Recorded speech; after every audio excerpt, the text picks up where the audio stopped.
welcome back to yet another segment of Hats, Tats, and Stats. First things first, a little change of scenery here. We had a little small issue at, just some things going on that we, didn't want to be in the way of over at New Era Park, our normal shootings place. So here we are repping your place of employment. Gotta shake it up every now and then, you know what I mean? Like a good drink, like a nice cocktail. Well, it's funny you say that, sitting here at Route 78 Street Bar, you know what I mean? So we're gonna shake something up after this, that's for sure. Yeah, you know that's right. All right, and here we are with our Week 2 wrap-up. We are a little behind. Usually we shoot on Tuesday. Today is Thursday. Yeah, that's my bad. The game got after it, and I didn't have a voice, so my apologies. I couldn't talk. Yeah, I couldn't see straight halfway through that game. It was so damn hot. Oh, my God. Put your sunscreen on Sunday. That was brutal. That was a lobster cake after that. I got a really cool tan line. I'm not going to show you, but those headbands we bought left a pretty cool tan line for me. Let's kick it off with the Bills. Allen's first start. What'd you think? It was what I expected. He was a rookie.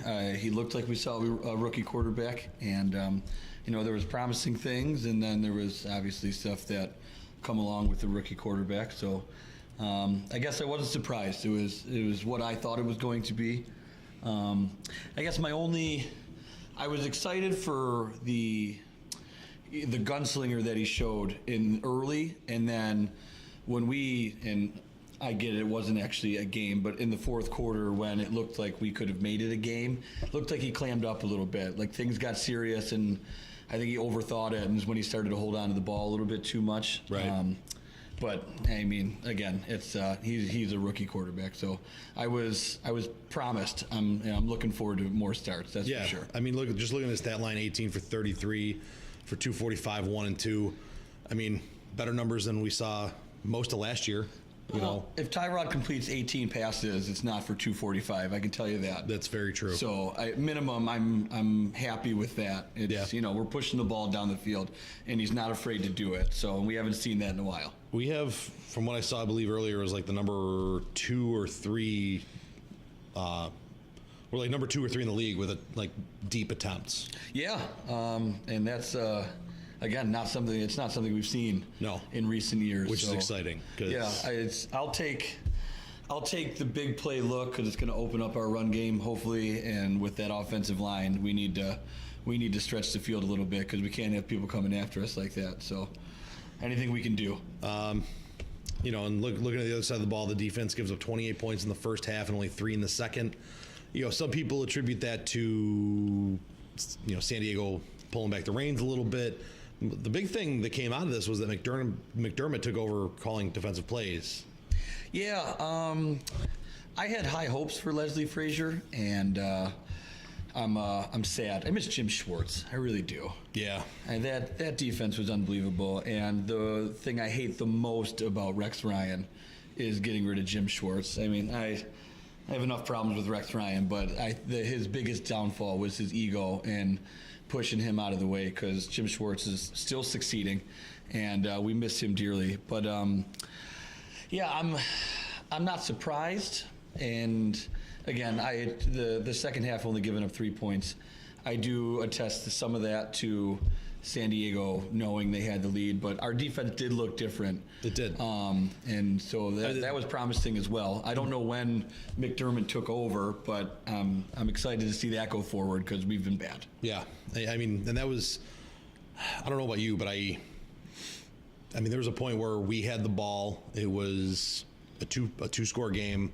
We go down and we score a touchdown there, which obviously we didn't, but if we did, that makes it a one-possession game. I don't think in a two-possession game, no matter how bad the other team is, I don't think you're pulling the reins back much.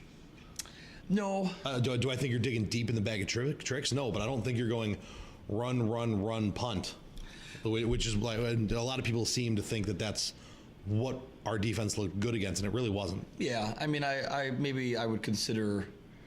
Like I said, I think it was 50-50. I think they did dial it back a smidge, but again, our defense looked different as a whole, regardless of what they did. Even if they ran the ball 3 times, they still have to stop the run, which we've had a hard time doing. Agreed. So, regardless, we were making plays, which is really all I can ask for. I don't care what they're doing. At some point, we still have to make plays. So, It was promising, and I'd like to see what it looks like going forward. I don't disagree with you. Something I would love to see change. Shady, 9 touches only giving him 14 on the year through 2 weeks. I mean, you know me. I'm a lineman. Pass blocking is cool and all. I love run blocking. I love watching a running game. It's why I'm an Alabama fan for college football, because generally speaking, they pound the rock. I want to see a dude that gets the ball 25 times and just pounds the ball. And I know we can't do that when we get behind early, but I still think we got to get that man the ball more than 9 times on the ground. No, I think we have to get him started early because, like you said, we can't run the ball when we're down 14-21. At some point, we're just running out of time. So I understand that. But even the passing game, the screen, I mean, I think we've had 1 screen in 2 weeks. I mean, we used to run that all the time. To the point that on the ride home, because I had to duck out a little early because of the heat with with being at the game and whatnot. It was only like 105. Yeah, only. It wasn't that bad. On the ride home, listening to the rest of the game on the radio, the screen was running. The announcers were, "Oh my God, there's our screen game!" Yeah. Like, I've been waiting for almost 2 full games for this, because it was the waning time period of the fourth quarter. And I mean, again, being a lineman, one of the easiest ways to slow down a pass rush is to run a screen game. Screens, draws. I mean, I haven't seen, that was the lone running back screen. I haven't seen any wide receiver screens, tight end screens. For what Shady called Brian Dable to be a genius, I still haven't seen it. No.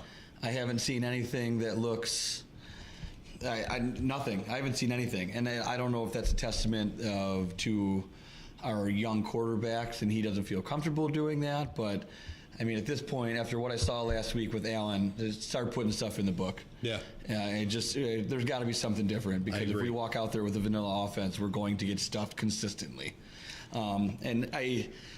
Shady, he's not the between the tackles guy that you would picture pounding the rock, but at the same time, he does run well between the tackles. He needs to get started early. That's really all there is to it. We can't abandon the run early, but that also means our defense needs to stop somebody outside of just the first possession. And those two seem to scissor together pretty well. I like scissoring. Someone's got a scissor around this place. One of the biggest things that came out of the game was Vonte Davis retiring at halftime. Well, yeah. And I know you went on a bit of a rant about this. I know I've been crawling in my skin about it. And I've heard conversations all week. Obviously, I'm fairly strongly opinionated on this subject. Just finish the game. Just finish the game. I don't know what else to say at that point. I understand, maybe you were done, you're checked out, or you really thought your body couldn't do it anymore. That's fine. I think a lot of us as athletes, at some point, we all get to that point. But I just finish the game. I'm not him. I can't speak for him. I think even if you look and you have those feelings and you're like, you know what, I'm done. It's over. Like you said, finishing the game. But I mean, even if you walk up to the coach, say, hey man, listen, like, I'm done. But I'll stay. I'll be here. I'll be in uniform. You need me on the field. I'll be there. But I mean, yeah, even that. You know what? I didn't even think about that. Even if he takes himself out and doesn't play, the second half, but he's at least on the sideline supporting his squad that way. I didn't even think about that, and I totally would have accepted that if that would have been the case. Took myself out. At least be there for the rest of the game. After the fact, you know what? My body can't do this anymore. I've noticed the last couple weeks I really don't belong here. Like, it's just my body's not able to do it the way I want it to. I'm out. What do you do? Call his wife to come pick him up? Were the street lights on? He had to get home for curfew? Maybe call an Uber or a Lyft with, some of the money that we paid him to. I did see some great videos made about it, though. It was pretty good. I can't deny that. There was some really funny crap after that. So, and at least it was good for entertainment. But God, does it make us look horrible? It does. And that's the worst part, because it's something that was a personal decision. And, of course, the national media and the national public just makes it look like we're the idiots, which is... to me personally, I think it's unfair to associate the two. Yeah. And then Preston Brown comes out and says something which... I can't put stock into that. We didn't want Preston Brown to be here. So if you think Preston Brown was going to have nice things to say about us, you're insane. Yeah. And what do you think he was going to say? Come on. Even being in like different Bills groups and stuff on Facebook and everything, all you see is just people, oh my God, fire Bean and McDermott, fire Bean and McDermott, like, and just getting a grip, right? Get a grip. We weren't supposed to make the playoffs last year. We're getting through the second year of a lot of dead cap space to have 10 picks next year in the draft and the second most cap room in the NFL. No, we want to fire everybody up top who's been the ones working to put us in that they position. haven't even put their full team together yet. I understand in today's NFL, coaches don't get the 3 and 4 years, and GMs don't get 3 and 4 years to, trust the process, for lack of a better term. But I really feel like we need to let this happen. And it pains me to say this, but even the Browns let Jackson hang out this long. Yeah. And they've now put picks together. Their defense looks improved. They're slowly doing things. And I don't think they're that far off from looking like a really consistent football team. They're a kicker away from being 2-0 right now. So I would appreciate it if everyone just lets this happen for a hot minute. We were supposed to suck. Just get over it. We're supposed to suck. I mean, and the idea of selling the farm to win for 1 year, that's not what, as a Buffalo fan, that's not what I want. Would it be great to celebrate a great year and a deep run, maybe even a Super Bowl? Yeah, I would, but I don't want to suck for the next 15 years to do it. Well, I'll suck for 15 if I can win a Super Bowl, but otherwise, no. But I mean, the odds of that happening are so slim. It'd be a fluke. It would be a fluke. You have a hard time selling me on a sell the farm for 1 year and we're gonna win it, because at that point you signed a contract in blood with somebody you probably shouldn't be talking to. And we don't have enough to sell, so. And I'm pretty sure Belichick still has that guy on lock for a few more years. Something like that. Big news around the NFL in week 2. The Patriots, speaking of Bill Belichick, fall to the Jags, and it was all Jags all day. Blake Bortles, huh? Almost looks like a quarterback. Almost. I'd like to see it for a few more weeks, but he does look promising at this point. Finally. And, it looks like they gave him the keys to the car finally, instead of mommy and daddy sitting in the passenger seat with his permit. Right. So I don't know if it's just a confidence thing in him, a confidence thing in the coaching staff, but and plus, I don't know, if I have that defense, my offense looks better immediately. Right. That looks unfair over there. I still hate Doug Marrone, though. Someone has to. He Marroned us. I'm okay with that, though. I didn't want him here. Right. I think I was just surprised by both sides of the ball. I mean, the score is not indicative to how badly the Jags outplayed the Patriots. Yeah. Watching that, I agree with you. At one point, the Patriots looked like a dumpster fire. And you see the rants on the sideline and stuff, and Daniel getting after it. And the best thing he looks like a little bitch when he yells at his offense, by the way. A little bitch. As you guys can see, we're starting to kind of come into our own here with our personalities. But the only way I can put the Patriots Jaguars game is it looked like a heavyweight who didn't belong in the ring with Tyson, who was just lucky enough to survive the fight. Yeah. And I'm not selling the Patriots yet. They're still the Patriots, so unfortunately, I have to assume at some point they're making moves. They'll figure something out. They'll be 11-5 somehow and whatever. But if I'm looking at one Sunday, they did not look good, and boy, did that make me happy.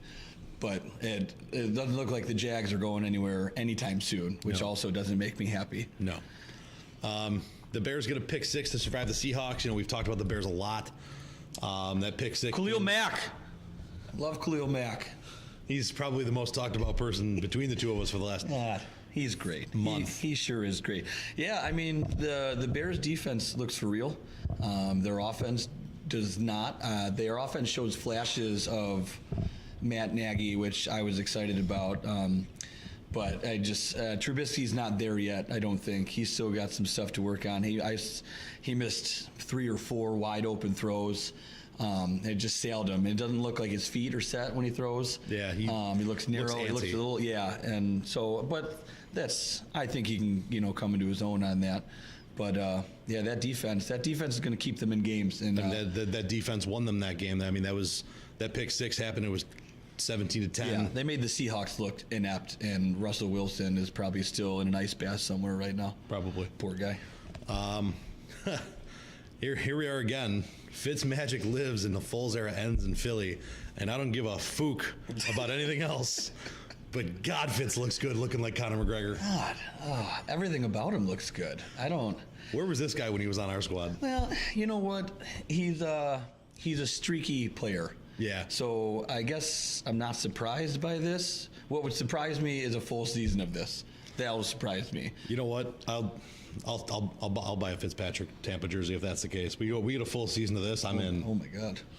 Oh my God. I will tell you that I have a newfound appreciation for the Fitz magic because I did see him at the roast of Fred Jackson, and I mean, goddamn, if he wasn't the funniest person I've ever listened to, that's just I want to hang out with him in a bar somewhere.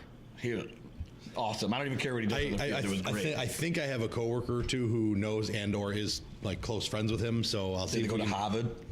No, actually, it was from when he lived in Buffalo. They were neighbors-ish or something, I guess. Somebody put a call in. I just want to have a drink with him, man. Right. I'll hang out, talk beards, you know. And let him throw a football at my face or something. That'd be cool.